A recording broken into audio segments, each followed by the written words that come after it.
I didn't lie. I did say I might come back later tonight, so and I felt like coming back. But this time, I actually want to. Uh, I mean, I should have played this earlier, but I was so into trying to finish the first 100 days. I didn't get to this. But then I want to know what happened when I got back for a second round. I don't know how long this is. To be honest.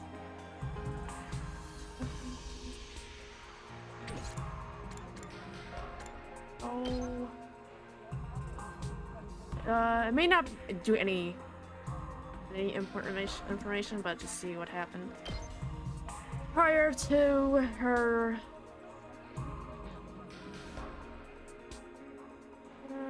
Or to, the start of the game. Oh, I thought this was, oh. Oh. Oh. Oh. Okay, maybe I'll do some reading after all. Can I go back? Can I? Wait. Yeah, let me restart. No bookmark. Are you? Okay, fine. I guess I'll do story time. I'll try to go as fast as I can, but also try to not sound dumb. Let's see here. Hiruko Shizuhara, girl from Tokyo resident complex, resident of Ota City, calm, elegant, cool beauty type. She acts the part of a model student, but secretly craves excitement. Every night she visits the complex's pleasure quarter, tastes all that life has to offer. I thought it was gonna be like a whole actual thing, like visual novel. Just kidding.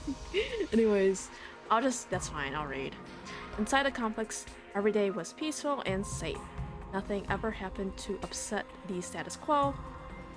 Beneath this vast artificial ceiling, people live lives completely cut off from the natural world and its dangers. Okay. It never rained in the Tokyo residential complex, nor did it snow. Nor was it ever threatened by strong winds or thunderstorms. Little wonder, for in the complex there was no sky.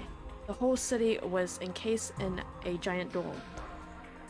Beneath this vast artificial ceiling, people live lives completely cut off from the artificial natural world and its dangers. Actually, hold on. Is this like one whole thing? Page. How many pages are there? Sorry. No, 6 pages. I mean, okay. No, I was like, is there more pages to this, or is just that? I think it's just this. Alright, I'll just read this overall. Okay, keep going. I'll keep going, because I'll forget to read this at one. Okay. Well, alone in this complex, there was no sky. Giant dome, and its people live and its dangers. Okay. Inside the complex, every day was peaceful and safe. Nothing ever happened to upset the status quo. Natural disasters, wars, and political strife were all but unknown. Crime rate were low and quality of life was high. If happiness could be defined as a lack of suffering, then the TRC was nothing short of a paradise. But the people on the streets all wore smiles. Adults headed off to work with contented looks on their face, while children went to school laughing and chatting with their friends. Never saw anyone walking dejectedly, slumped shoulders. 99.99% of the population were perfectly satisfied with their mundane, average lives here. But not everybody has the same values. There were some out there who happiness and contentment just seemed to have passed by. Though extremely few in number, they did exist. This is the story of one such outlier. Hiruko Shizuhara, resident of Ota City, 5'11" long sleek hair, cold, praising eyes looking out from behind rimless glasses. Grade A student, perfect attendance. She attended Ota Girls High, a good school, all things considered. Her teachers consider her a model student. Her peers called her the cool beauty type. Yes, from an outsider's perspective, that's the kind of person Hiruko Shizuhara was. On the inside, though, this city might as well be a sty for domesticated pigs. That's what her thought says. The truth was, Hiruko found life in the complex unbearably dull. She found it irritating the way everyone went about their lives with such oblivious contentment. She wasn't like that. A safe, normal life didn't appeal to her in the slightest. What Hiruko wanted was excitement. She still put on an act of being a modeled student, of course. Like the old saying went, a wise hawk hides its talons. During the day, Hiruko buried her contempt for her peaceful existence and acted like she loved the city. During the day, at night, she let her true nature run wild. 12 a.m. Hiruko crept out of her house and set out into the night. She hopped on her mountain bike and cycled out of Ota toward Shinjuku. After a while, she was the glow of neon signs up ahead. She reached Kabukicho, the Tokyo resident complex's pleasure quarter. True to its name, the complex was mostly made of residential housing rows and rows of drab, uniform buildings, but each ward also had shopping districts where citizens could buy all that they needed for everyday life. In the daytime, these were pleasant places to go shopping or enjoy a quiet moment to oneself. At night, they were practically unrecognizable. Drunken businessmen lounged on the roadside. Hosts in slick black suits called out to potential customers, and escorts made their way to their clubs, arm in arm with their patrons. The peaceful atmosphere of the day was replaced with a raucous, uncouth racket. This was no place for a high school girl to be wandering around after dark. Or so one might think. Ah, it's Hiruko, Lady H. Everybody, Kitty's here? What kind of nickname is that? Okay. The people of the night not only recognized her, but were thrilled to see her.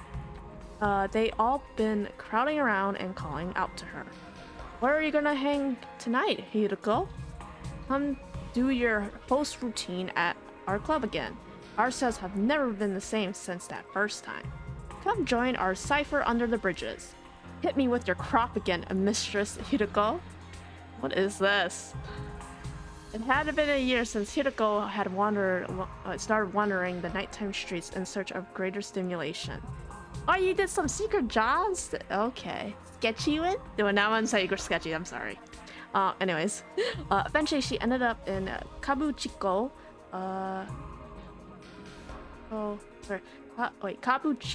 Kabukicho and tasted a different side of life, experiencing all kinds of emotions and doing all kinds of things. One night, she put on a suit and joined a host club, setting a new record for the most money earned in a single event. Another night, she gone to a BDMS club and delighted the subs there were her merciless whipping techniques. She participated in and won an underground rap battle tournament? She raps! Oh, I want to see that. She tagged the wall of an abandoned building, creating a masterpiece in spray paint. She put on a roadside concert and worked the Kabukicho revelers into an absolute frenzy. Suffice it to say, she had no shortage of colorful anecdotes See, that's whatever. I'm her type here. The talent she hid during the day had come in all glory. She practically become the ruler of the nighttime realm. Her admirers were all desperate to be around her, and yet, they're in the way. Move. Hiruko dismissed them all with a wave of her hand, shaking off some who had already started to cling to her. Nighttime Hiruko was proud, haughty, and solitary. She wasn't here to live up to anybody's expectations. At night, she lived for herself. Now then, what kind of stimulation should I seek out tonight? She glanced from the storefront to storefront, club to club, host, escort, dominatrix, rapper, graffiti artist, bodyguard, street vendor. Man, she's doing everything. There was so much she could do, so much she could be. There really was no shortage of exciting pastimes here. Or at least that was how she used to feel about it. At some point, Hiruko had wandered off the main street. The tumult of the town faded into the distance and silence reigned. Yeah. Tired of walking, she sat on the guardrail by the side of the road inside. She looked up, but of course there was no stars lighting up the night, just the giant ceiling with its lights turned off. I don't know what's wrong with me entirely. Nothing I do seems to excite me anymore. Hiruko had reached into her jacket, taking out a plush phone charm, and began talking to it. I used to find this part of town so stimulating, but now it all just feels tedious. I wonder why. The plushie. Sorry. The plushie she was speaking to was of a mascot character called Entrelli? I got its name from its somewhat grotesque design, being a cute animal with its guts hanging out. Okay.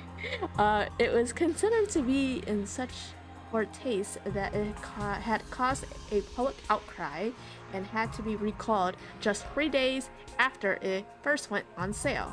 Hiruko had happened to see the plushies in store on the day it released and instantly fell in love with the adorable character. I wish I could see what it looks like. Now she took one with her everywhere she went, keeping it in her bra so they never have to be apart. Whoa!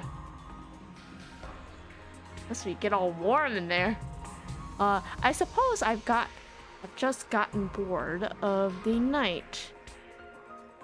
Here, she put on her hand on her chest. Thump, thump, thump. Her heart was beating a steady, even rhythm. When was the last time she felt her pulse race? What do I really want to do? The reason Hiruko always got so bored of everything was probably because she had yet to find her true passion. But how was she supposed to know what would make her happy? What could she do in a boring world like this? Hey, Entrelli. I've been having these weird thoughts lately. Oh gosh, don't say this line. I'm thinking Kingdom Hearts. Having these weird thoughts lately. Please. Alright. I wish a meteor would hit the complex and blow up a hole in the ceiling. I wish there could be a terrorist attack and all these buildings would fall down like dominoes. Just childish fantasies like that. I must be dealing with a lot of pent-up frustration. Dang, she really wants all that trouble. Well, what did you get killed for it? Tear it all down, she thought, still looking up where the sky would be. Destroy it. My everyday life, this tedious world, all of it. In that moment, that was what she truly wanted. She knew it would never happen though. Wishing on a star was one thing, but she couldn't even do that. There was no sky, no stars, shooting or otherwise, nothing to pin her hopes on. The night wore on in lonely silence. Well, you wish for it, and so you get your wish soon, for sure. Eventually, she decided it was time to call it a night and head home. She didn't want to get back too late and risk her parents discovering she'd been out on her own. Hiruko's parents were rather average people. If they found out their teenage daughter had been wandering the streets at night, they'd probably both have heart attacks on the spot. She tucked Entrale back into its usual place and was just setting off. When... What's that? Crying? Oh! Oh! Sirens! I thought it was a baby. My bad. Oh, the sirens. Think of the sirens that when we get invaders coming, okay? That's the sound of it. The quiet of the night was shattered by a series of loud sirens. This is an administrative announcement. The complex's danger level has been raised to yellow alert. All citizens report to your nearest shelter until further notice. Speakers mounted on the streetlights played the familiar recorded message. Doors began opening as people came inside, most of them still in their night attire. Another alert? Feels like there's been more of them lately. Where's the nearest shelter again? Be careful on your way down, everyone!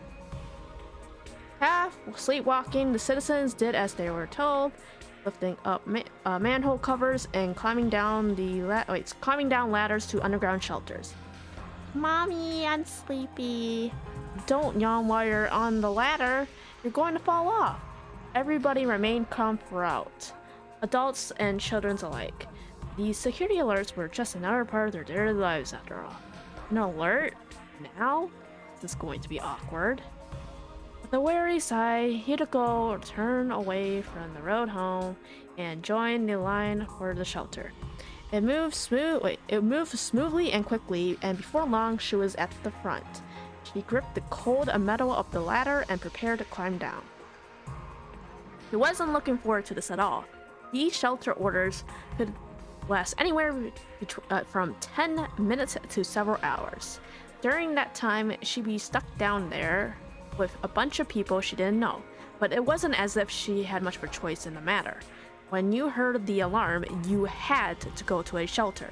For everyone living in the TRC, that was just common sense, wasn't it? Wait, what are we taking shelter from anyway? Opening the manhole covers, climbing down the ladders had been part of her life for as long as she could remember. But for some reason, in that moment, something about it felt unnatural.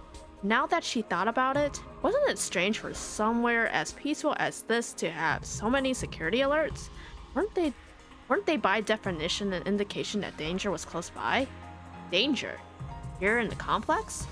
Excuse me, but what is the alarm for? Hiruko paused on the ladder and looked up to at the next person in line, a middle-aged woman. What is it for? It's just an alarm. It's just so we know to take shelter, the lady replied, tilting her head in confusion. I know, but what are we taking shelter from? Does it mean that there's some kind of threat to the complex? Doesn't that seem a little strange to you? It's only an alarm. We just have to take shelter like normal. You're not listening. I'm asking why. I'm asking why we have to take shelter in the first place. But no matter how Hiruko tried to rephrase her question, she kept getting the same answer, and the conversation went around in circles. It was like what she was suggesting. The very idea of there being a reason for the alerts was completely alien concept. Why are you being so difficult? Just be a good girl and get in the shelter, the lady snapped, finally starting to run out of patience. The other people in line weren't much better. Quit saying all this weird stuff. You're holding up the line. Did you hit your head or something? You hear the alarm and you go to a shelter. Even little kids know that. Clearly so far they were concerned, Hiruko was the strange one here. None of them questioned why the alarm had sounded, or why they had to take shelter. It was an alien concept to them as well. Until a moment ago, Hiruko had been just like them. The moment the alarm sounded, her focus had automatically shifted to taking shelter, and she walked over to the nearest manhole cover without really thinking about it. But now she was thinking about it, and she didn't like it. Now that the lid was off, all kinds of doubts and questions were bubbling to the surface. Idea popped into her head. More of a conspiracy theory, really, but it made a weird kind of sense. Was everyone in the TRC having their thoughts pressed somehow? Could the complex's administration have conditioned them all to accept the shelter's orders without question? But if that's the case, why am I noticing that something's wrong all of a sudden? A moment's thought, she had her answer. Tonight was the night her boredom with the city and life in general had reached its peak. That feeling of being cooped up here must have shaken something loose somewhere in her mind. But don't. Her heart was beating faster now. It sounded crazy, but what if it was true? What then? Why did the administration want to take shelter so badly? Was there something going on that they didn't want people to know about? Was that why they ingrained the idea of take shelter when you hear the alarm into everyone's minds? To keep them out of the way? Of course, that begged the question, what was the Tokyo resident complex hiding? It was obvious, wasn't it? There must be some danger out there after all. Something that went against the TRC's carefully constructed image as a peaceful place. Or organized crime? Protests? Executions without due trial? Whatever it was, Hiruko wished she could see it for herself. But no. She became aware of her heartbeat again. Her pulse was racing, as if spurring her on. She knew what her heart was trying to tell her. Then go. See what it is these alarms are being used to cover up. You might just find the ultimate source of stimulation. Before she knew it, she was on her feet and running. Hey, where are you going? There's no shelter that way. Strangers called out as she ran past, but there was no stopping her now. Ba-dump, ba-dump, ba-dump. Go on, her heart seemed to say. Find it. Make it your own. Hiruko ran full speed down the abandoned streets in search of a solution to this mystery. She turned to a corner, ran straight on, turned again, and arrived at a crossroads. She didn't know where she was going. She was just letting out her instincts guide her. But she knew she could do it. She wouldn't let this chance slip away. She wouldn't get away, sorry. She found what she was looking for. From the Shinjuku crossroads, she emerged out on a four-way intersection, and then... What? There was where she discovered the city's secrets. What is that thing? Some kind of mascot costume? At first glance, it resembled a giant teddy bear over 6 feet tall, but it didn't have any fur, and its skin was blue, with a plasticky, toy-like sheen. It had just one big eye in the middle of its oversized head. Well, one big eye cavity, with 5 smaller eyes looking out of it. The bear thing began to move. It lumbered along on 2 legs, coming right down the street. It had to be a costume. Surely there must be someone inside. Then it turned to look at Hiruko.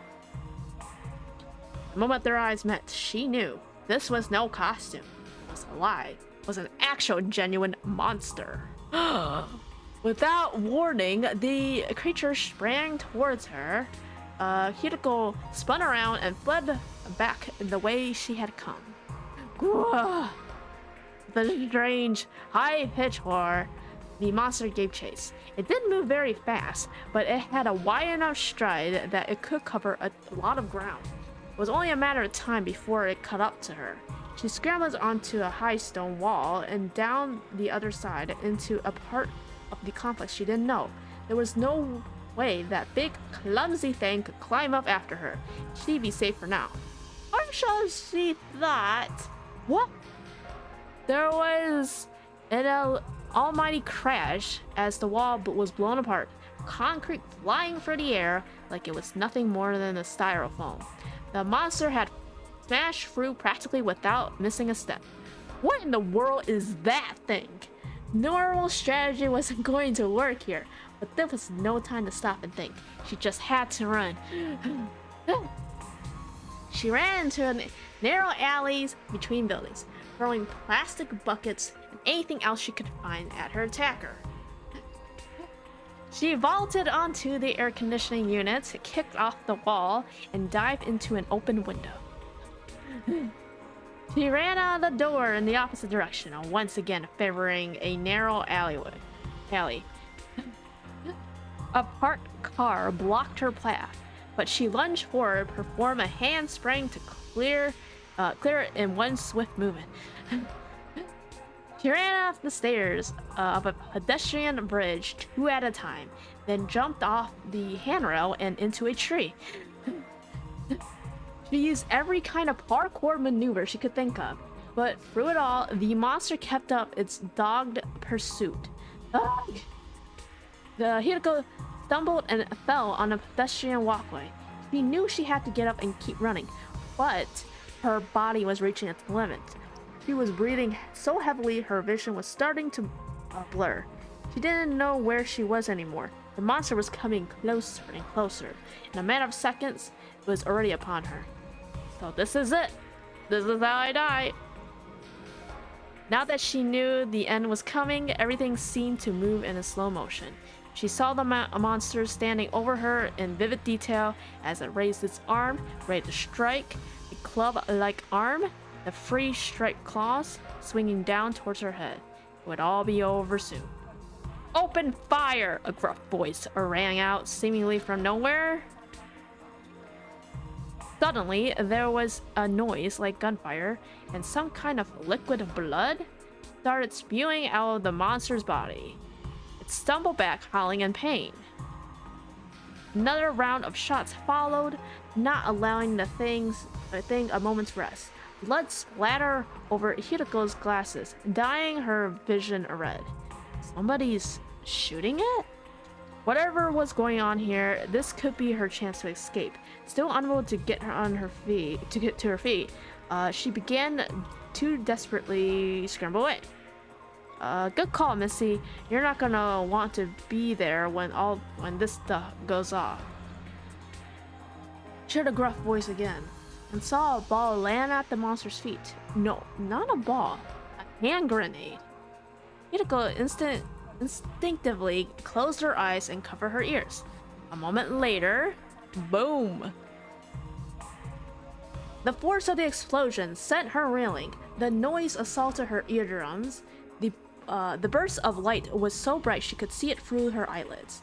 There was a high-pitched ringing in her ears, and everything went white. If she hadn't closed her eyes when she did, she probably would have been blinded. Whoever these people were, they clearly weren't picky about collateral damage. It seems like they managed to kill that monster, though. Her eyes and ears hadn't quite recovered from the explosion yet, but the thing was dead now. She could feel it. With her life no longer in danger, she could take a moment to calm down and take stock of the situation. What even was that? An animal? Some kind of bioweapon? And who were the men that saved her? Hiruko waited impatiently for the world to come back into focus. After a few minutes, the glare finally faded and she felt safe enough to open her eyes again. Excuse me, but what are you doing? She asked hesitantly. Ain't it obvious? We're taking it out its core. Administration won't give us our bounty if we don't bring these back. These were 5 rugged-looking men, all dressed in leather jackets and sunglasses.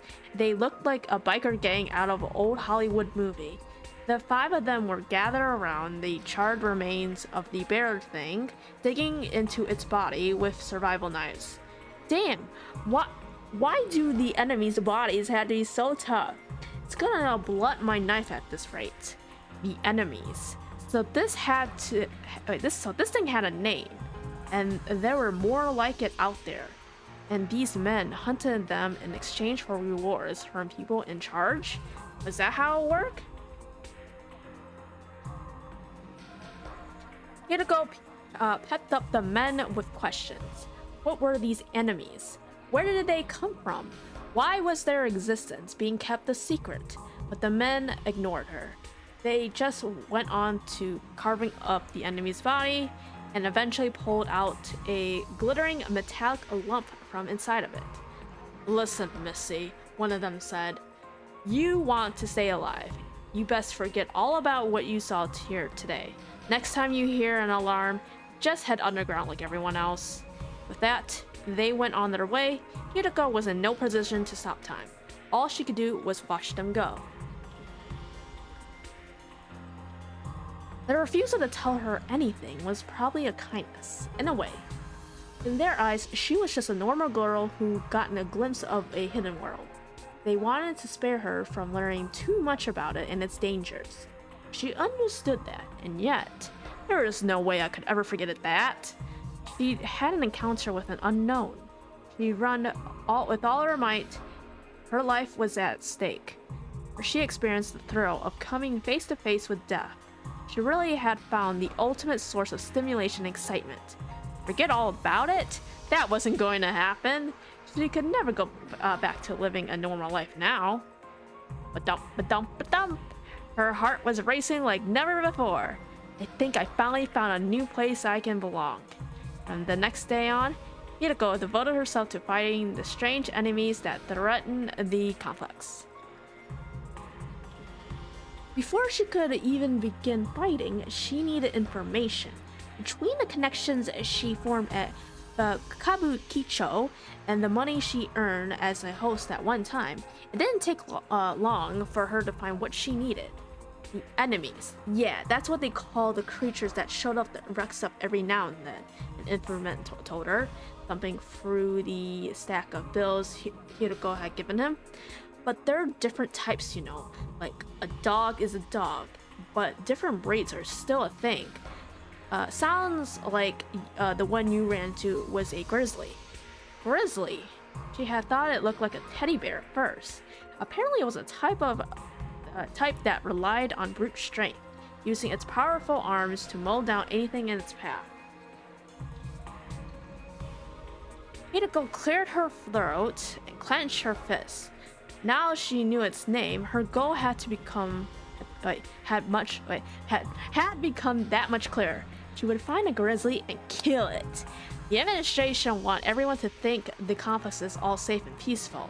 That's why they don't tell regular folks about the enemies. They use subliminal messages to keep people nice and compliant. When you hear the alarm, you have to go to the shelter. Don't ask questions. Everything is fine. Just go in the shelter. That kind of thing. The informant went on to tell her how the complex had been handling the situation. Whenever the strange creatures attack, a security alert would go off in that ward. Once the citizens were safely out of the way, the enemies were dispatched. Officially, it was an elite army troops who took care of this matter. But the TRC's standing army was too small to deal with all the attacks that occurred around the city. Guess that's why they put the bounties out, he said with a shrug. To help cover their insufficient manpower, the administration allowed weapons to find their way to certain citizens, offering cash rewards to entice them into fighting the good fight. That was what those men Hiruko had encountered before were. Bounty hunters. As to what kind of people the bounty hunters are, well, outcasts and misfits mostly. Kinda like you, Hiruko. Folks who can't stand their peaceful life here, folks that want a taste of danger. But people like that, one day the conditioning just sort of come undone. From there, it was only a matter of time until they run into the enemies. The war against these creatures had been going on for centuries, but no one seemed to know what they were. Are they natural? Artificial? Supernatural? Nobody could say so for sure. Does the complex administration really not know? Hiruko asked. Somehow, I find that hard to believe.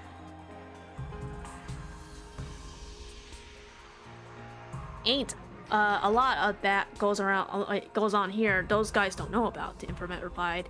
Wouldn't surprise me if they were hiding that too. He craned his neck towards a Minato city, where Even from here in Shinjuku, the Tokyo Tower could be seen rising above the rooftops. As the highest point in the complex, the top floor of the tower was where the administration had its headquarters, looking down on their domain, or so the rumors went. I thought this place was peaceful, but there's a lot going under the surface. Well, Hiruko didn't really care about what the people in charge did or why. She just wanted to fight the enemies and live an exciting, extraordinary life. Nothing more, nothing less. Now that she learned all she could from the secondary sources, Hiruko moved on to observing the enemies firsthand. When the alarms rang, she would head out and search for her quarry, watching them through high-powered binoculars. Just as the informant had told her, the enemies came in all shapes and sizes. They were pudgy little ones with a foot and a half tall, alien-looking ones with tentacled arms, ones that specialize in range attacks. More varieties than you could count on your fingers, at any rate. She decided to focus on the grizzlies for now. So far, she was concerned that type was the enemy. As the type that had made her feel so powerless before, it was now the target of her revenge. Whenever she discovered one, she carefully take note of its proportions. With the help of some high-tech measuring instruments, a clearer picture started to emerge. Oh, the height and its reach, leg length. How do you see that from the distance you hide from? But okay, she has very good eyes then, I guess. Those were the average Hiruko managed to work out after observing several specimens. Evidently, there was still room for individual differences even among the same enemy type. With those basics covered, she moved on to observing the grizzly's behavior. Over the next 2 months, she made several key discoveries. Grizzlies were highly aggressive towards humans. When they saw a person, they become agitated and chase after them. Swiping with their massive arms was their only method of attack. They couldn't kick or headbutt, and were never seen to use weapons. Their intelligence was limited, probably on the same level as an actual bear. They knew how to avoid friendly fire with the other monsters, but otherwise acted on instinct rather than strategy. Now, if she could only find a weak point. She tried watching the bounty hunters' attacks on the grizzlies, assuming they would aim at their vital spots wherever possible. Unfortunately, this attempt failed to turn up anything useful. All the enemies, regardless of type, seemed to possess a kind of uniform sturdiness across their entire bodies. But that didn't mean they were invincible. They also shared a uniform weakness. Concentrated gunfire at close range could tear open their skin and make them bleed. Once they lost enough blood, they would weaken drastically, to the point that guns could then cause critical damage. Background info? Check. Anatomy and behavior? Check. Weakness? Check. It was time to get into the gory details. How did she kill them? Fortunately, somebody had already figured out that out for her. The bounty hunters. She just needed to watch them at their work and take their knowledge for herself. There seemed to be just one way for weak, frail human beings to defeat these monsters: surround them and attack all at once. When faced with several opponents, the creatures seemed to have trouble deciding who to go after first, resulting in a fatal delay in their actions. The hunters used the opportunity to riddle their targets with bullets, making every drop of blood spilled count. Finally, when it was sufficiently weakened, they finished it off with a grenade.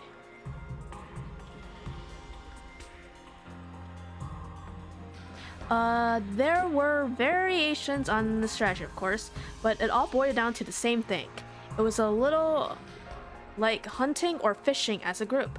That was far the safest, most consistent way to kill the enemies. However, no, I have to do this by myself. Hiruko had no intention of joining somebody else's team. Just thinking about all that teamwork and camaraderie with others made her sick. If she couldn't strike out on her own, then what was even the point of breaking away from normal society? She thought hard. Was there a way to kill the enemies all on her own? These things would change viciously at her without hesitation. How could she damage without taking any herself? Maybe I can try hit and run strategy, like an outboxer. Her mind went to Muhammad Ali, one of the boxing greats of the 20th century. Float like a butterfly, sting like a bee. Could she do that? Use fancy footwork to keep the enemy at a distance, hit a little at a time to wear it down, then move in for the final blow? In theory, that should make it possible for her to fight and win alone. In that case, I better stick to lightweight weapons. Loading herself with a lot of firearms would only slow her down. She needed speed, maneuverability. A small caliber handgun, perhaps? No, that wouldn't work. The other bounty hunters all use big guns that took 2 hands to wield. Hiruko doubted a handgun could deal enough damage in a short enough time to achieve the proper results. But using a shotgun or a machine gun while also dodging attacks wasn't likely to end well for her either. She needed to think of something else. I just need to break through the skin and make them bleed. Think about it like that. Some kind of blade might be a better choice. Blade. The words seemed to jog something loose in Hiruko's imagination. In her mind's eye, she saw herself wielding an axe, swinging it down to cleave her opponent clean in two. Performing an execution with an axe. Not a bad idea. She had read that axes were the executioner's tool of choice in medieval Europe. Maybe her desire to kill the enemies, combined with that knowledge, was what had conjured up to that image. Swinging around double-handed battle axe was out of the question, but something smaller, something she could hold in one hand, that just might work. She could even strap it to one of her legs and use her skirt to hide it from view. Yes, an axe. That was what she used. Now that she made her choice, Hiruko went to a hardware store to purchase a hand axe. She took it to a swordsmith in Kabukicho and had the blade sharpened, sharp enough to cut through the tough hides of the enemies. Once she had her equipment ready, she needed to learn how to use it. She adopted an abandoned Kabukicho warehouse as her training grounds, went there to practice every day. Her first order of business was practice swings. She swung the axe over and over again to get used to the feeling. Yeah. She started to get better for its weight and a best way to handle it. Yeah. She moved on from regular swings to aiming at targets, increasing her control and precision further. Yeah. Through trial and error, she found her ideal grip, her ideal stance, her ideal swing. Yeah. Hiruko had never learned any kind of martial arts, but she seemed to have an instinctive knack for wielding an axe. It hadn't been 2 months since she started training, and it already felt like an extension of her body. But there was a difference between swinging an axe around and actually cutting something with it. She hung sheets of cloth from the warehouse ceiling. They were nothing near as tough as the enemy's skin, but they do for now. There was more to cutting something than simply hitting the targets. The angle of the blade, the wind up and follow through, the strength of the swing itself. Only when she got all that just right did the axe slide silently through the cloth, leaving a smooth, satisfying cut behind. I see. So this is how it feels, Hiruko thought to herself. Looking at the blade and smiling, she was already imagining herself slicing through enemies with the same merciless precision. In addition to her basic training, she also did kind of shadowboxing, envisioning different scenarios, and practicing how to respond each one. Naturally, the opponent she always imagined was a grizzly. She'd get around to the other enemies type eventually, but she needed to get her revenge on that one first. If it moved like this, she'd dodge it to the right. If it did that, she sidestepped like this. Hiruko imagined countless possibilities and drilled the moves into her muscle memory. Yeah. Letting out battle cry after battle cry, she faced down the imaginary enemies. Yeah.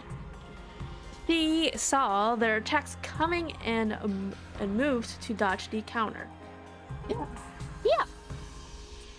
In her mind, the grizzlies killed her, rendering her body apart with their claws, smashing her skull with their heavy paws. Yeah. Yeah. But each death, each failure was an opportunity to learn. Little by little, she was getting better. Ah, yeah. And strangely, with each stimulated battle, win or lose, her feelings for the enemies started to change. Her hatred was being replaced with a sense of gratitude.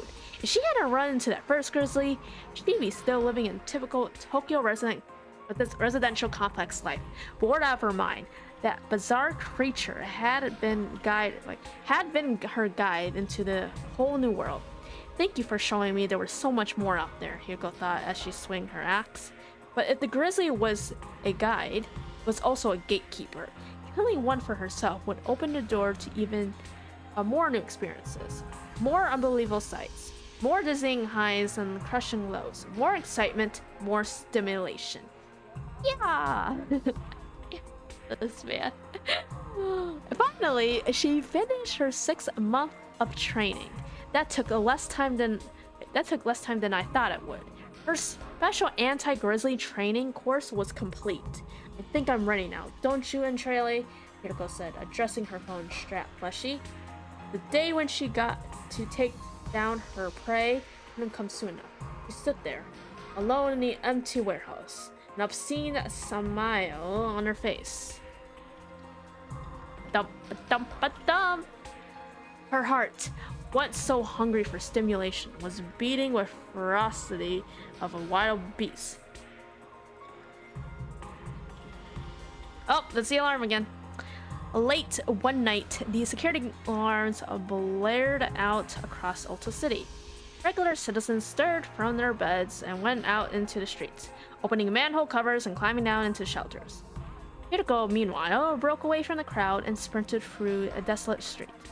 Where were they? Where were the enemies? More importantly, was there a grizzly among them? Don't tease me like this, grizzly. Hurry up and show yourself. Her heart fluttering like a love-struck girl on the way to her first date, she ran on, ignoring any other enemies until... I knew it! It's just like she's going on her first date to kill him. Okay. As if guided by fate, she found herself close to one of her blue bear-like enemies. It was wandering around the shopping district, probably in search of prey. She ducked into a side alley for a moment to get her breathing under control. She took out her handkerchief to wipe the sweat from her brow and ran a comb through her hair. She wanted this creature to see her at her best. Here we go. It's finally time to do this. The last time she encountered one of these things, all she could do was run away. She'd been nothing but a weak, fragile, normal girl then, but not anymore. Through her training, she built herself up from scratch into a completely new person. It was no mere revenge match. It was the debut of a brand new her. Her first battle as Hiruko the warrior, Hiruko the executioner. Well then, let's begin. She calmly stepped out in front of the grizzly. The moment it saw her, the monster let out its high-pitched wails and began to charge. In a few seconds, it was right on top of her. It swung one of its massive claws at her face. Too slow. She simply stepped out of the way. The thing's arm flailed harmlessly through the air. It attacked again and again, unleashing a series of vicious slashes, all of which failed to hit their target. Hiruko had done her homework. A grizzly's attack range was 9 feet, 10 inches, so as long as she stayed at least 9 feet, 11 inches away from it, and it would be unable to reach her. She remained calm and kept perfect track of the distance between them. The grizzly swung at her. She retreated 9 feet 11 inches. Swung again. She retreated another 9 feet 11 inches. So far so good. This is just like how I rehearsed it. Tasting the fruits of her labor in action, she felt the corners of her mouth turning up into a smile. Those claws had seemed so deadly before, but now they were no more threat to her than cat toys. They were nothing to be afraid of. They were never going to hit her. But she couldn't stop dodging all night. She had to go on the offensive too. She waited for a gap between swipes and then... Now! Grizzly's right arm swung forward and Hiruko charged in. She avoided the claws and passed by the monster's right flank. Now behind it, she turned around and then unleashed a slash with her axe. A large gash opened up the enemy's back, and the spray of red liquid erupted into air. It gave an angry roar, began flailing its arm like a child throwing a tantrum. Hiruko was already out of its attack range. She saw every attack coming and dodged them easily. What's the matter? Do you have to thrash around quite so violently? Speaking to the thing in mock kindness, she continued to carve its body. She cut its back, its arms, its legs, its face. Did you feel that one? How about that? Does it hurt? The grizzly's blue body was being stained redder and redder. Aw, why are you crying? You know that's not going to get me to stop. With every spurt of love, she felt a fresh surge of excitement. It hurts, doesn't it? Let me hear those cries of pain. Cry for me. More! More! Ah! By now, the grizzly was covered in wounds. It was a blood-drenched shadow of its former self, but Hiruko wasn't done with it yet. She kept on toying with the beast. She was having fun. More fun than she ever remembered More fun than she ever thought was even possible. Ba-dump, ba-dump, ba-dump. Her heart was beating like a drum. Ba-dump. Finally, as her pulse and her excitements were reaching their peak, you're finished. She used an underarm swing to plunge her axe into the monster's abdomen and brought it up in one smooth vertical movement. The monster let out a wordless death rattle as one last spray of blood burst out of its body. Now completely powerless, it tottered back on its feet and fell back onto the cold, hard ground, motionless and dead. Execution complete. Hiruko muttered to herself, tossing her axe down so the blade was struck in the asphalt. Her first battle had been a resounding success. Any unpleasant memories associated with her previous encounter had been thoroughly overwritten. Thank you, I had fun today. Even when the battle was over, Hiruko stayed by the grizzly's side. She knelt next to its corpse and offered some words of heartfelt gratitude. And thanks to you, I was able to break free from my old life. She patted the monster's head as if she was reluctant to leave it. Hee. The more she patted, the more affection she seemed to feel. Her hand wandered down to its cheek, its neck, its arms, its claws, and then, oh my, now this is pretty. She thrust her hand into the gash in its stomach and gently caressed its innards. Ow, gosh, why? Look, Entraily, a new friend for you, Hiruko said, taking her plushie and showing it to what she'd done. Her axe attack had opened the grizzly's right up, revealing a gruesome assortment of blood and guts, including several internal organs, blue like its skin. Squish, squelch. She ran her hand tenderly over each and every one, reveling in a way that they felt beneath her fingers. While she was doing that, she realized something. I finally did it. I found that one irregular thing to give my life meaning. She couldn't really she really couldn't go back to being a normal girl now. And if she could, she wouldn't. Hiruko promised herself that she'd do this again. She would keep fighting. Her fingers closed around what must have been the grizzly's heart. She yanked it out and held it aloft, still slick with warm, sticky blood. The heart glinted its glare from the streetlights like a beautiful shining star. Looking at it, Hiruko thought back on the battle she just fought.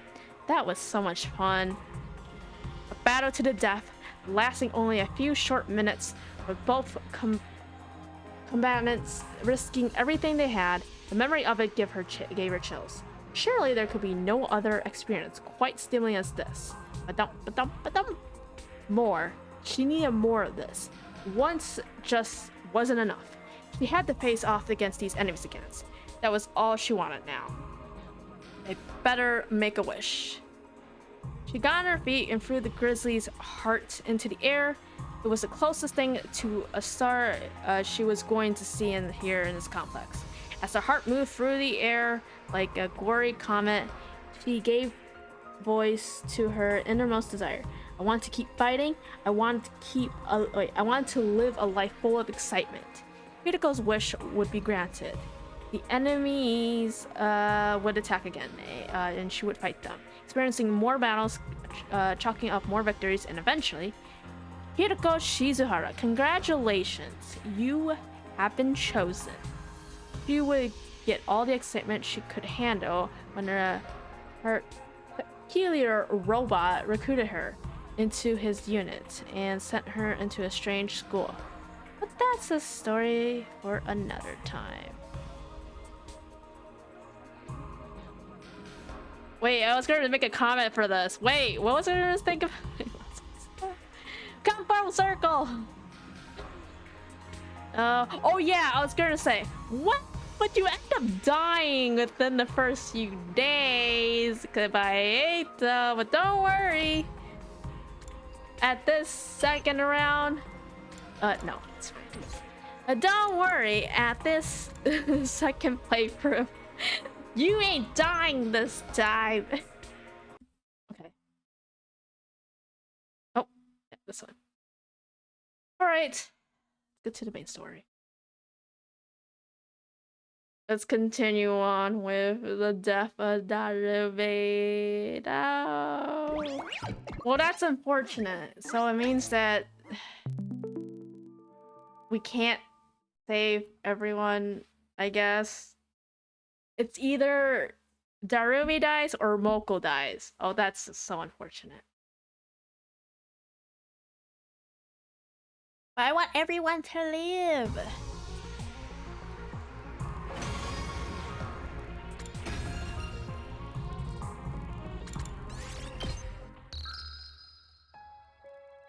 Alright. Back to depressing life. I'm going to the gym. Gotta move on.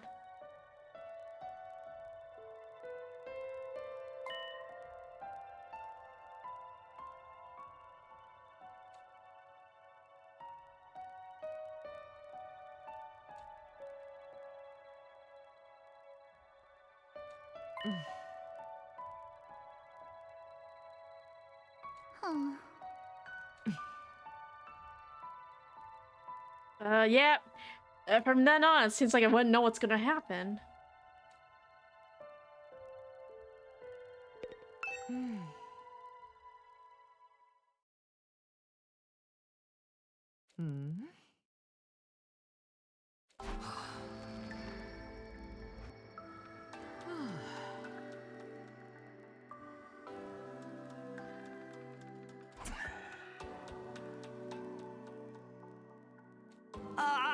Yeah, and we don't know who's gonna die next. No. Changing the future, Takumi. Sorry. I thought that wouldn't change, but it did.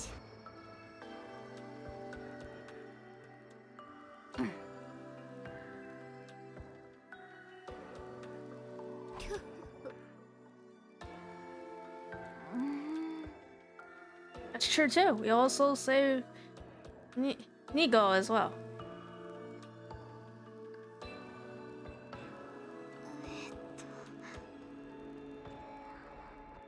Yeah.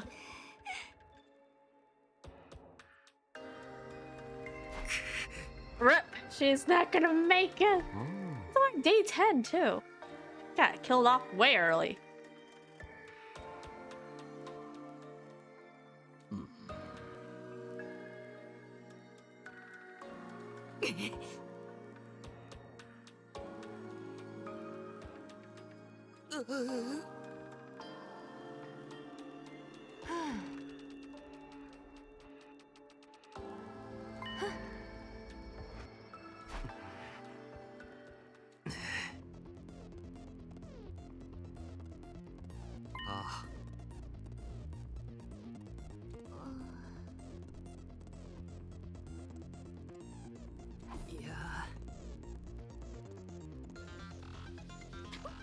Yeah, that's true.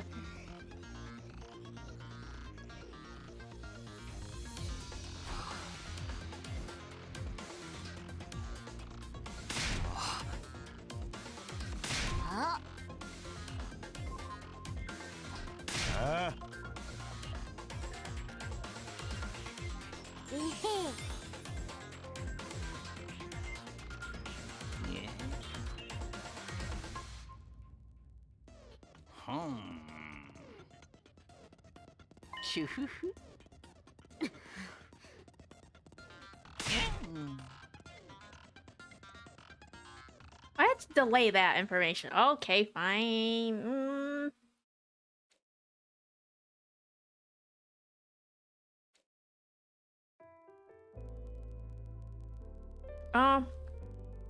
You're gonna talk to Nozomi at one point that you know her secret? Maybe? No, I'm sorry, Darumi.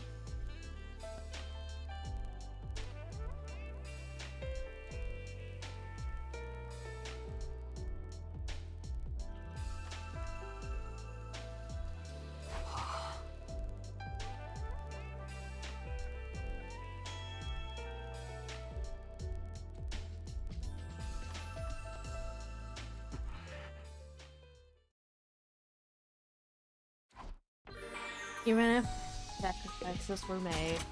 Okay. Well,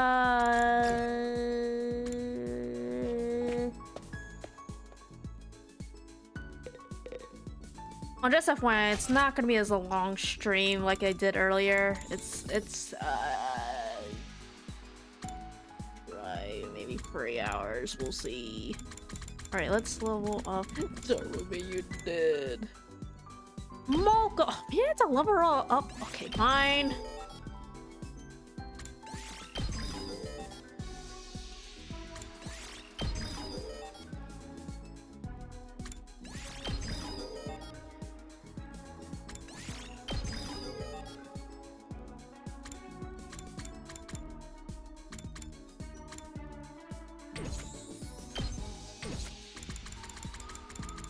Yeah, 8.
Crafting time.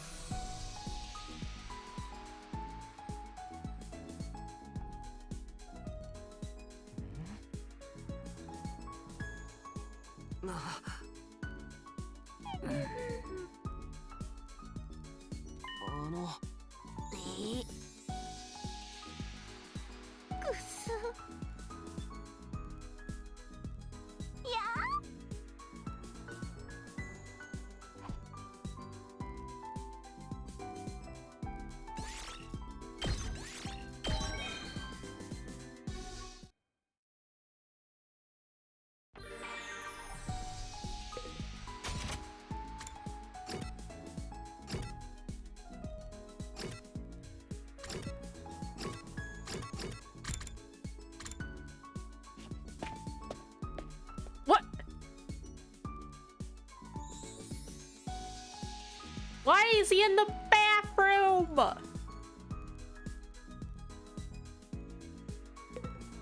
You're making a really sussy face right now. Get out of here. Yeah, what's going on? That's your question.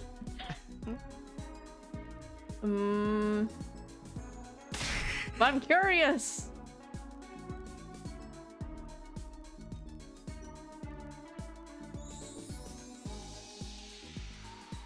Huh?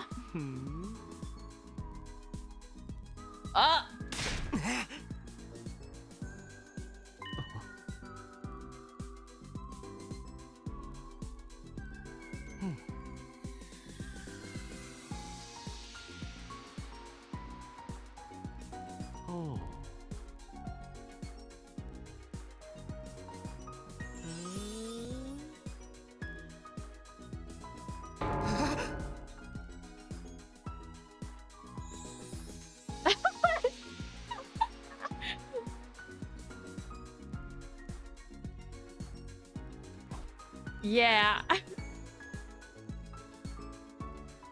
spending some time to get her to stand him better now. Okay. I mean, anything he says is outrageous.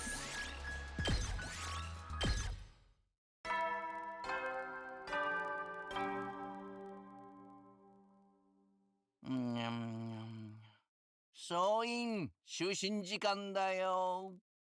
いつ新校生の襲来があるかわからないから、休めるうちにしっかり休んでおこうね。じゃあ、おやすみなさい。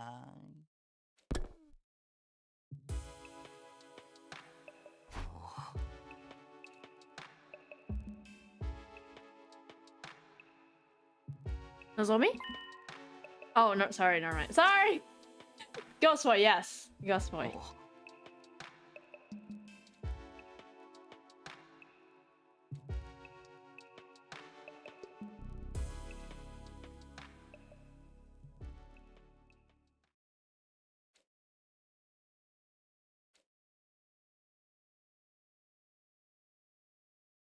Everything's a blur. We don't know when they're gonna attack. We don't know what's gonna happen next. 総員、起床時間だよ。最終防衛学園11日目の朝になりました。今日も偉大な人類のため、観南真空なんのその野蛮下劣な旧敵から愛する学園を守り抜こうね。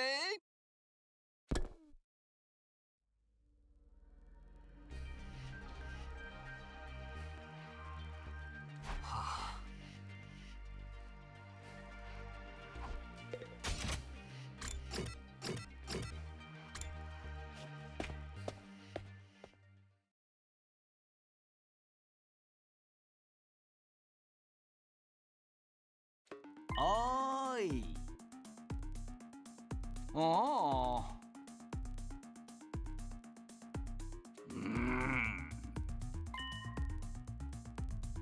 You're not looking at me, right? The song is not helpful either, so I don't think it's a good conversation.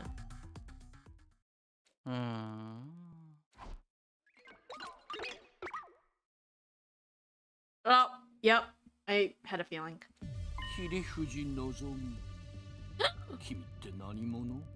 Oh.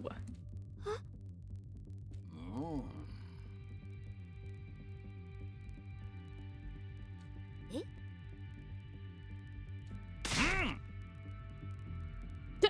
There's not? Oh, shit. You don't know. ですか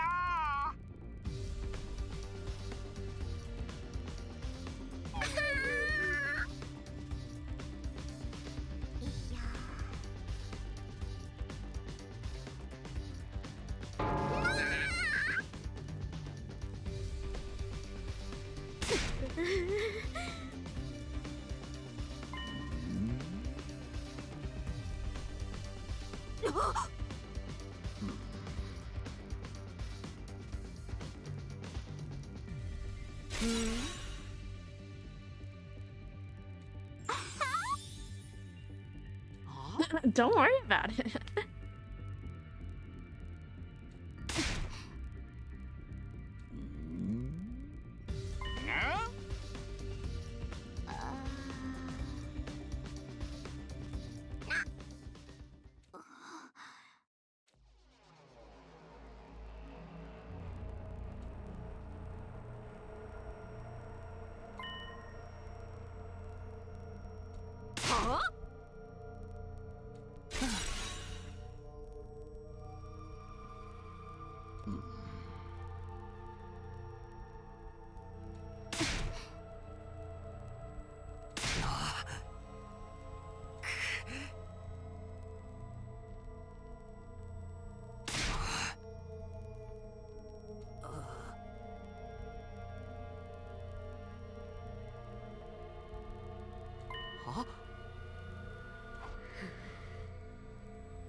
No, you're allergic.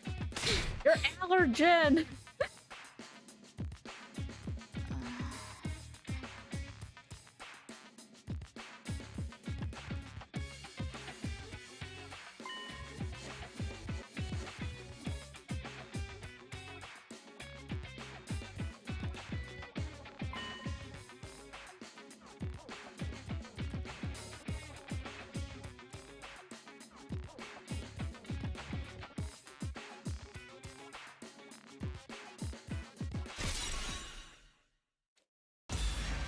Whoa.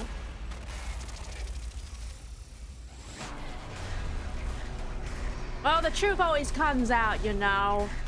So,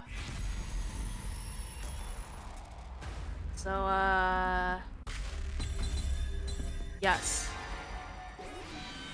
The truth is gonna come out. So, better get that out of the way than later.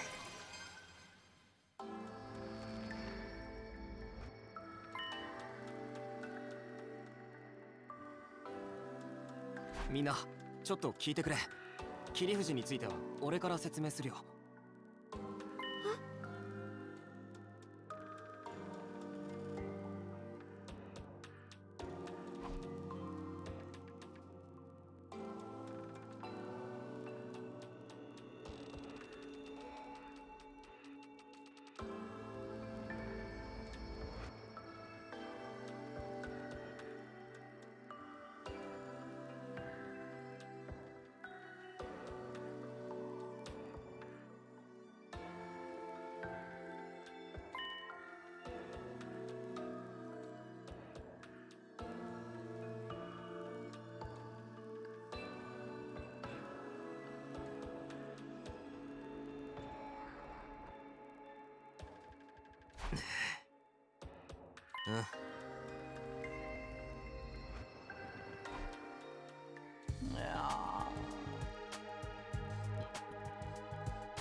So you have Eito, and then you have Nozomi. Come on, Sarah, what's going on? Get it together.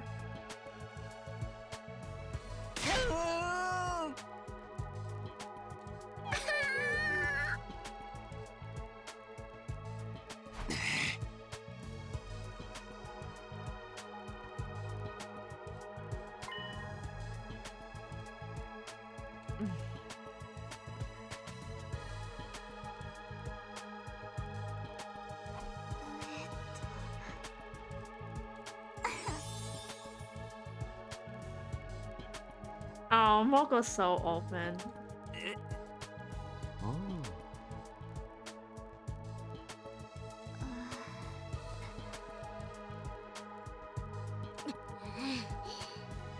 あ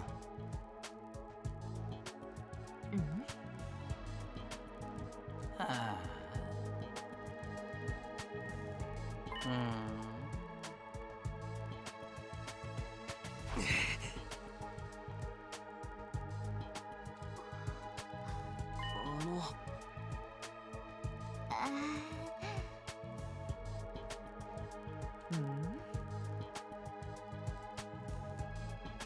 はあ。ああ。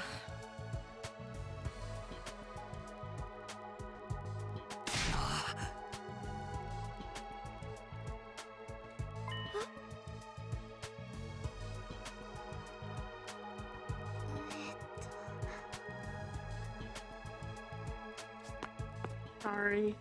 I had to.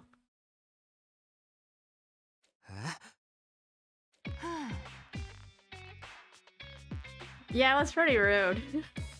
It was gonna be really bad later, so えっと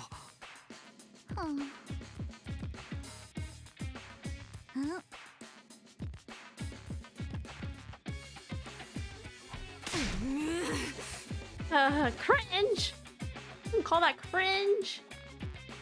Ah.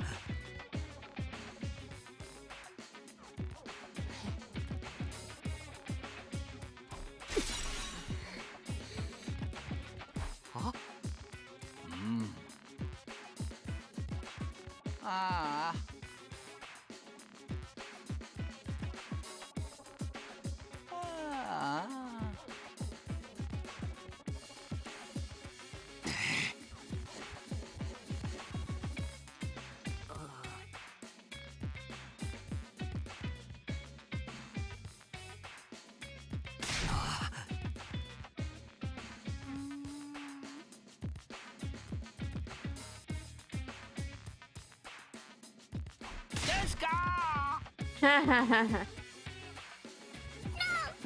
No!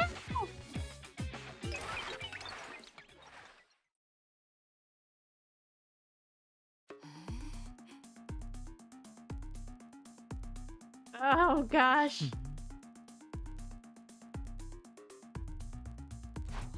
は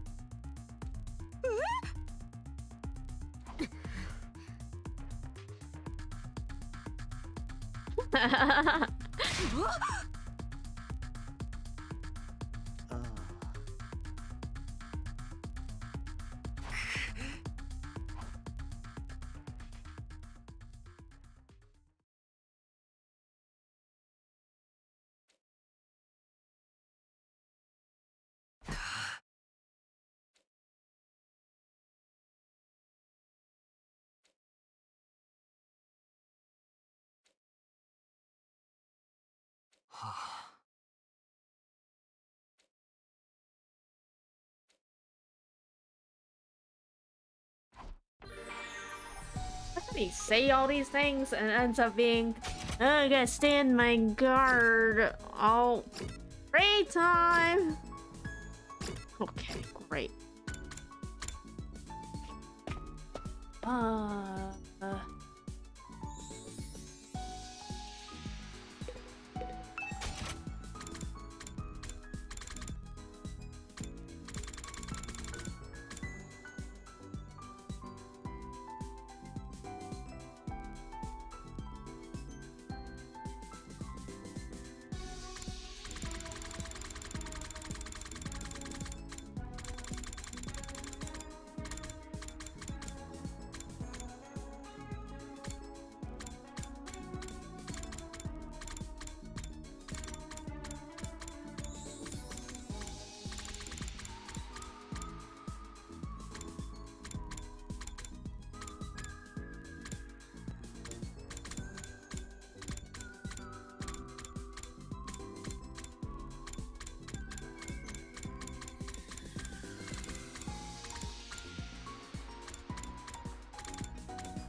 これを私に？そう、嬉しいわ。Neat.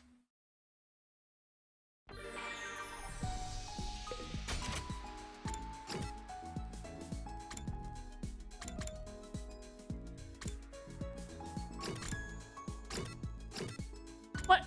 Kako, what are you doing over here? Dangerous. He's a dangerous man.